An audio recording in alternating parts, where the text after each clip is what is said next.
The hidden taxes on your Spanish summer home. Imagine this: you buy a beautiful holiday home in Spain. You use it for a few weeks in July, and the rest of the year, it sits empty. Then, a few years later, you get a letter from Hacienda, the Spanish tax agency, demanding thousands of euros in back taxes, plus fines. What went wrong?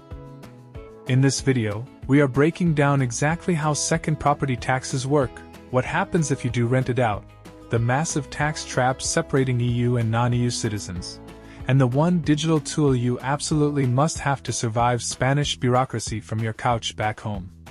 Let's dive in. Let's look at the two distinct ways your summer home is taxed. Imputed income tax. Scenario A. The property is vacant/personal use only. No rental income, no business activity. You think, great, I only have to pay my local council tax and that's it. You fell into the trap of Spain's imputed income tax. In Spain, if you own a second home or a holiday home and you don't rent it out, the government legally assumes you are deriving a financial benefit just by having it at your disposal. And yes, they tax you on that imaginary income. If the house is just for you, you owe imputed income tax, renta imputada. How is it calculated?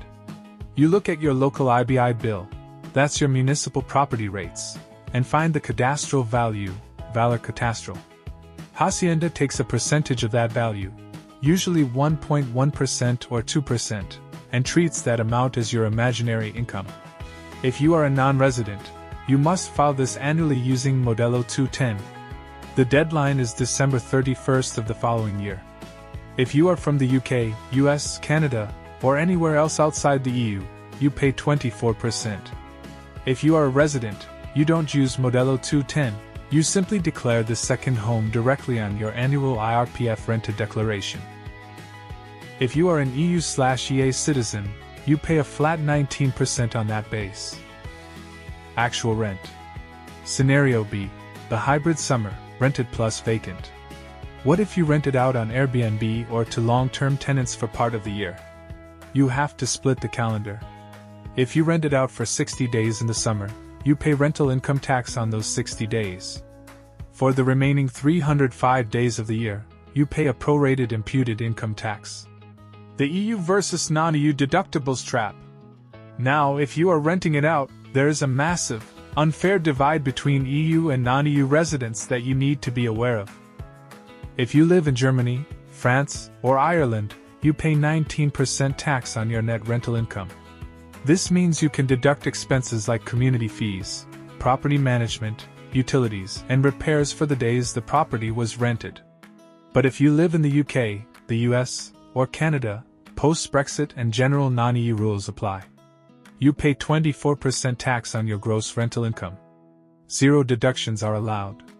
If you make 10,000 euros in rent, you pay 2,400 euros in tax, even if you spent 5,000 euro fixing a broken pipe. Crucial update: if you do earn rental income, gone are the days of stressful quarterly filings. Non-residents can now group their rental income into a single annual declaration, filed between January 1st and January 20th of the following year. Mark that on your calendar, because the window is incredibly tight. Want to dive deeper? Check out our website for everything you need to know about Spanish property taxes. The ultimate expat hack, the digital certificate. This brings us to the biggest logistical nightmare for holiday home owners: notifications. Hacienda does not care if you are currently living in London or New York. If they send a tax notification or an audit request, they upload it to their electronic portal or mail it to your Spanish property. By Spanish law, once a digital notification is posted, you have exactly 10 calendar days to open it. After 10 days, it is legally deemed served, whether you saw it or not. If you miss a deadline to reply to a tax inquiry, your deductions are wiped out, and the fines start rolling in. The ultimate solution to this is getting a digital certificate, Certificado Digital. Think of this as your official, highly secure digital passport in Spain. Why is it a game changer for non-residents? Instant alerts. Self-filing. Defending deductions. Don't forget the IBI and wealth tax. Before we wrap up, two final quick-fire points. First, IBI, Impuestos sobre Bienes Inmuebles. This is your local town hall council tax. Everyone pays this annually. Pro tip: set up a direct debit, domiciliation bancaria. Town halls rarely send friendly international reminders, and late payments trigger immediate surcharges. Also, don't panic about the empty home surcharges you see in the news. Those are aimed at institutional speculators holding hundreds of apartments empty, not your family summer home. Second, wealth tax. If your summer property is high value or luxury real estate, keep an eye on regional thresholds. Depending on the region, if your total Spanish assets cross certain limits, you might have an additional filing requirement. Owning a piece of Spanish paradise is incredible, but staying compliant ensures it doesn't turn into a financial headache. If you found this video helpful, hit that like button, subscribe to the channel for more stress-free Spanish tax tips, and drop a comment below. Are you filing as an EU or non-EU resident this year?